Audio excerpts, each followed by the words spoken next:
As you know, the Lieutenant Governor has already announced that the bills are going to pass if a majority of the Senate is in favor of them. So we're simply waiting back until the urban interests get ready to bring the bills up to vote.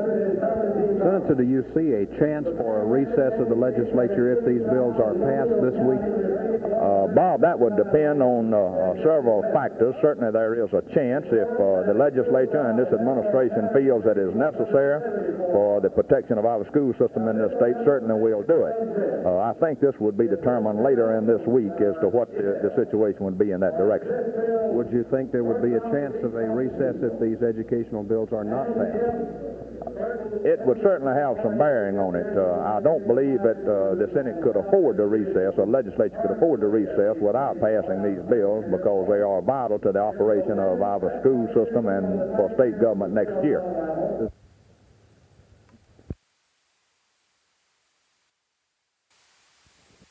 Before this administration's over, you will probably hear from Colbert County.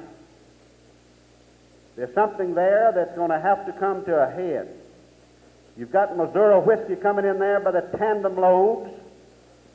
There's no taxes on it for the state of Alabama. The joints on the Tennessee line are 17 miles away. Now, that's the situation you've got. The ABC board tells me that a legal outlet in the valley, in the Tri-Cities area, would bring to this state about $2 million a year revenue. It would stop the corruption. I don't say it would stop it all, but I say that it would be a great blow to the corruption of bootlegging and the things that go along with it that we are now confronted with in this Tennessee Valley County.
Dixie Boys Baseball Association, it gives me a great deal of pleasure to present this trophy to the state champion of Dixie Boys. Will your captain please come forward, whoever it is? He's up there. Let Mooney have it. Go on, Mooney. Congratulations, boys. I wish you all a lot of luck in the National. Thank you, fellas. Thank you, ladies and gentlemen, and good night. Very proud, very proud. This is our second time. We won the World Series year before last in the Dixie Youth. How many boys you got on the team?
Well, this is a new concept in the medical field. We have, as I understand it, the only institutions in the world for the treatment and research in the field of severely burned children.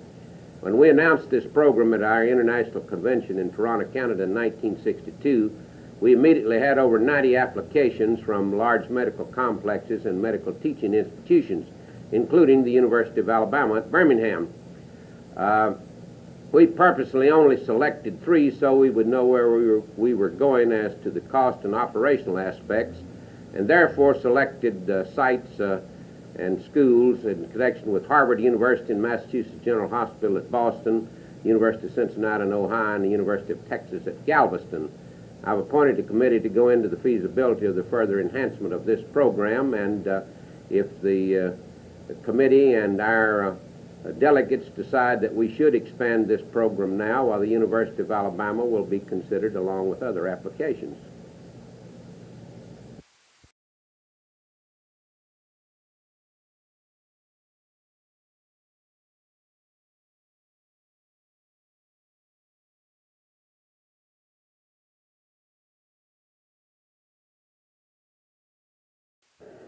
This bill happens to be important to us, as are most of our other local bills. This is particularly important because it is the redistribution of the gasoline tax that all of us work so hard to distribute during the special session. Now, gentlemen, I want to state to you that I am the one that is not holding up the adoption of this special order, but it is the senator from Crenshaw that is doing so. But until the objection to my local bill is removed, I am here to debate the special order, as are the other members of the delegation.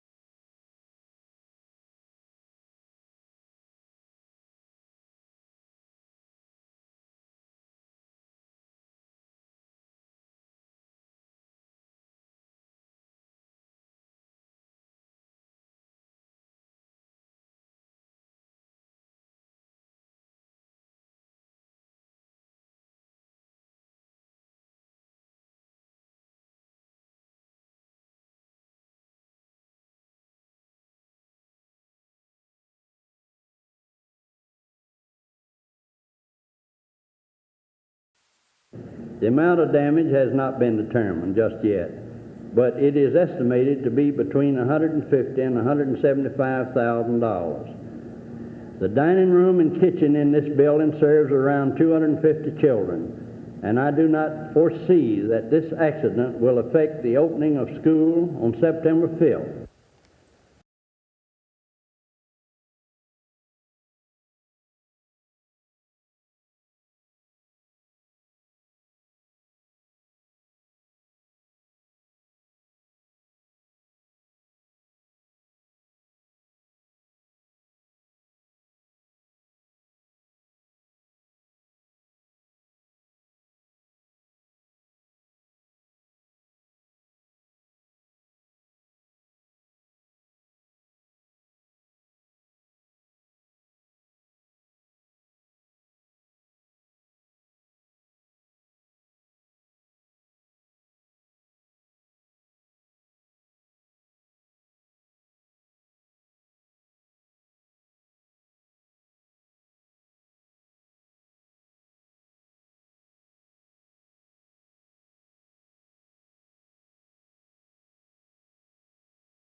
So you're going to come to my demands, or I'll switch to the other side, and you'll not have it. You're going to say, whatever we want, we're going to get it now. We have the deciding vote. We can switch it. So now, if you want to turn it over to them, or if you want to impose it on the people without them having to vote on it, well, then that's up to you. If the governor had been for this bill, she would have either signed it or let it become law without it.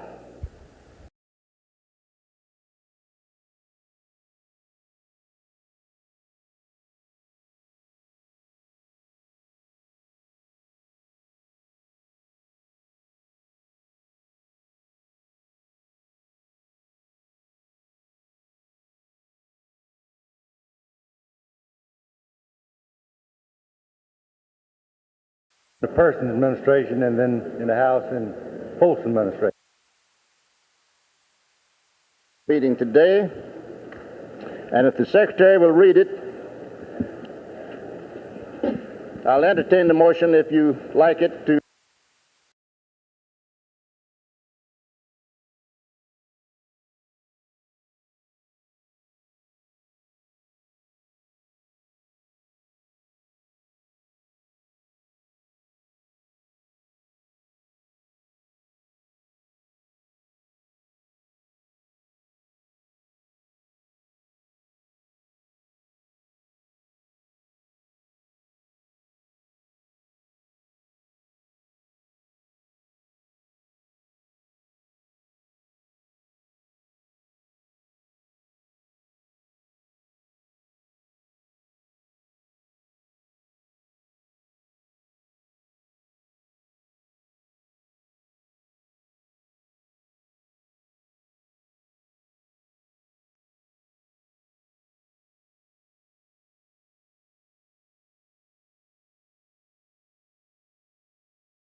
Well, in the first place, nobody representing any candidate has been talking to me about withdrawing.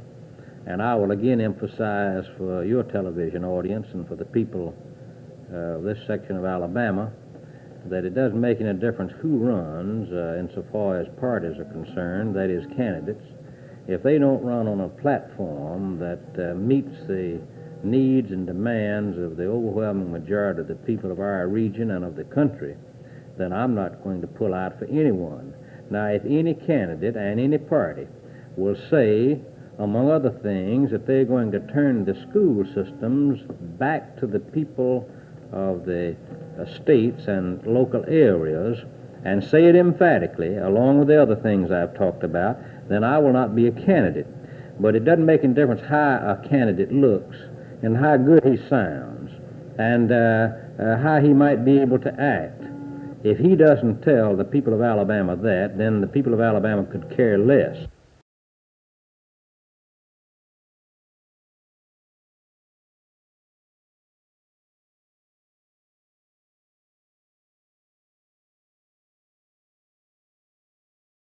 I think any person driving an automobile, the alcohol contents exceeds the .10, should not be permitted to continue driving. He should receive some type of violation, suspension of license, or a great fine. This law is very much needed, and I feel if we enact this bill into law, it will have a tendency to alleviate many of our wrecks, deaths, injuries, and economical losses on our highways.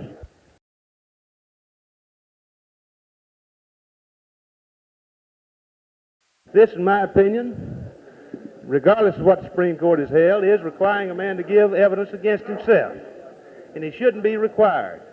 Now, it's important that we protect people on the highways. It's important that we protect our people against all crimes.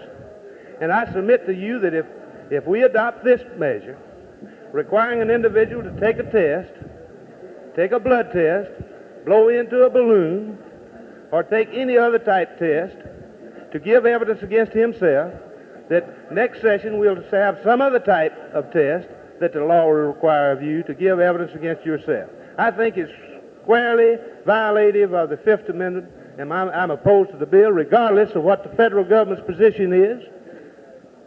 If they want to take the 10%, then they know what they can do with it as far as I'm concerned. I'm opposed to this bill, and I hope you vote to carry the bill over.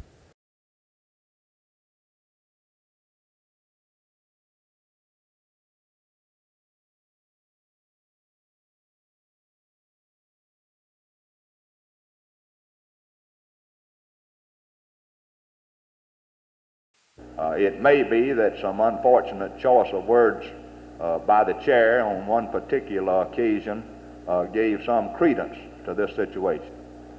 It's the chair's position I know that it's a position of all of the members of this committee. I know that it's a position of all of the members of the legislature, and I can state positively that it's a position of the Wallace administration, that there would never be any attempt at any retaliation in any respect toward any institution in this state, any educational institution or otherwise, because of a difference of philosophy, if there is a difference of philosophy existing.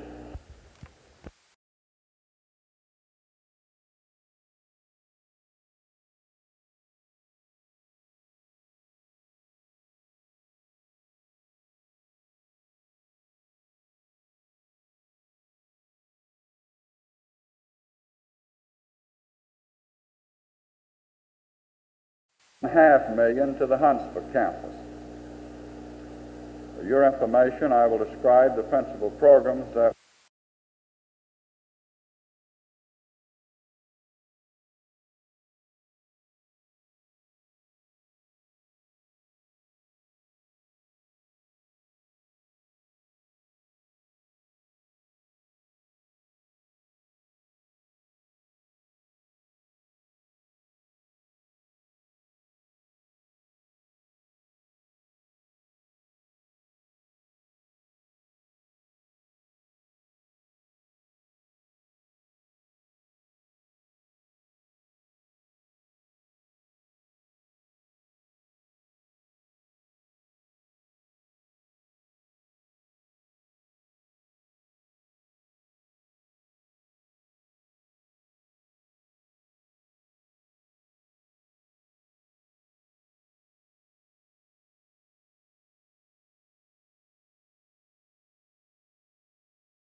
How does your plane compare with others that will be entered in the race? Well, they're all on a handicap. Every plane is handicapped according to its horsepower and the speed it should make. So you have as much chance as anyone else? Yes, if we use every bit of the help we can get from the winds and the weather, we think we do. What sort of flying will you do? Is this a non-stop? Will you take turns in piloting the planes? No, we have decided that we work better as a team. I will be the pilot, and Juanita will be the navigator and co-pilot. And we do make stops, but they're designated stops that everyone has to make on the race. So you will have some overnight time for sleep and so forth? Definitely. How much total time will it take you to go from Montreal to Miami? I have that. About 15 hours, more or less. Our plane, if we make par speed, our flying time will be 12 hours and 58 minutes.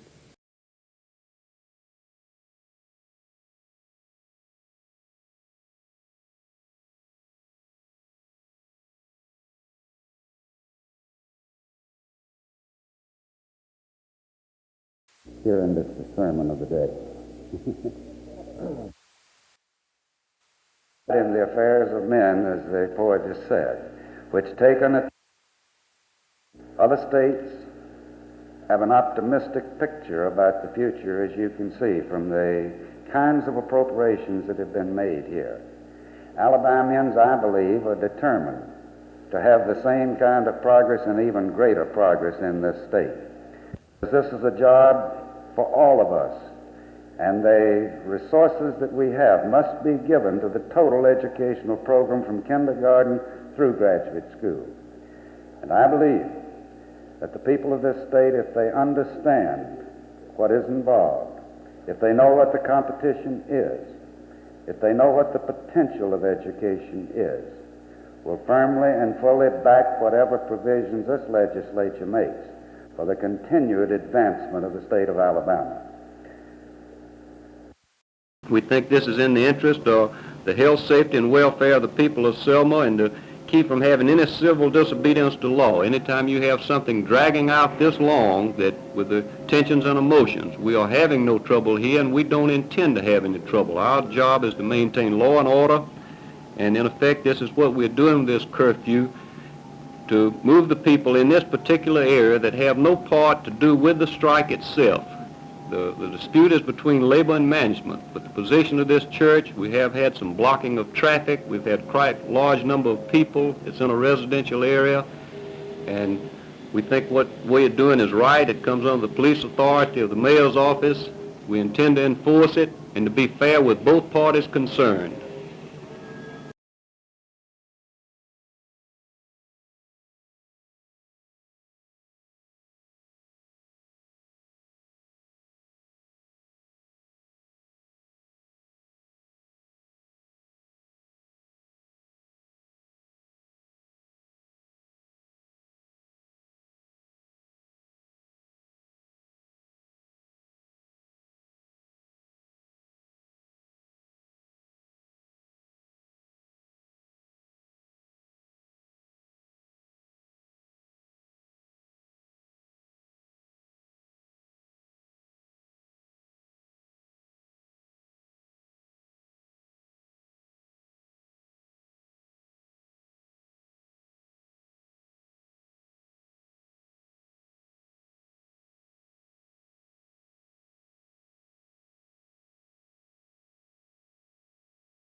Of course, we are vitally concerned with the restoration of our funds for the College of General Studies in Birmingham. We're interested in the restoration of the funds for the campus at Tuscaloosa. We are interested in deleting some of the absolute appropriations that are just, in our opinion, giveaways. Our other main concern, of course, is the conditional appropriation for the University of South Alabama. We feel, and I'll be the first one to vote for it, that if the feasibility study proves that they need another medical school in the state of Alabama and that the facilities at the University of South Alabama are adequate and that there's a need in the community, and they will tell us how much it's going to cost to operate and to build this medical school, I'll be the first one to vote for it. But I'm not willing, and none of the other members of our group are willing to give this large an appropriation when we don't know what the eventualities of the organizing of the school might be.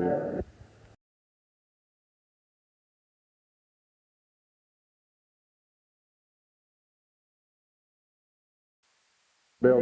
Bob, I don't think so. Really, there's not a great area of compromise involved. All we're seeking is to bring the bills up for vote.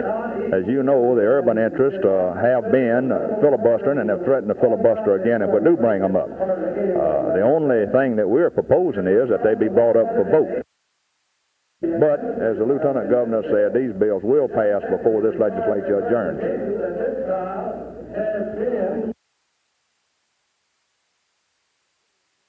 Have many important bills. Time is getting short, and people are very much objecting to our activities here, and they have a right to.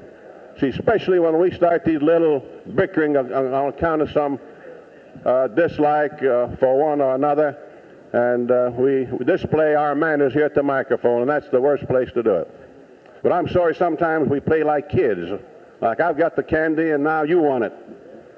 Now let me once again beg of you. We're all human, and let's act like matured people and not waste the time of the state and your time and my time. I don't have time to stay here this afternoon sitting down hearing objections. I'd go back to Birmingham and practice law or go to the hotel and catch up on some of my sleep. So once again, let me beg of you that we try to get down to business and forget your little feelings. And if you have any feelings against anyone, be a big man, go and shake his hand, and let's start anew.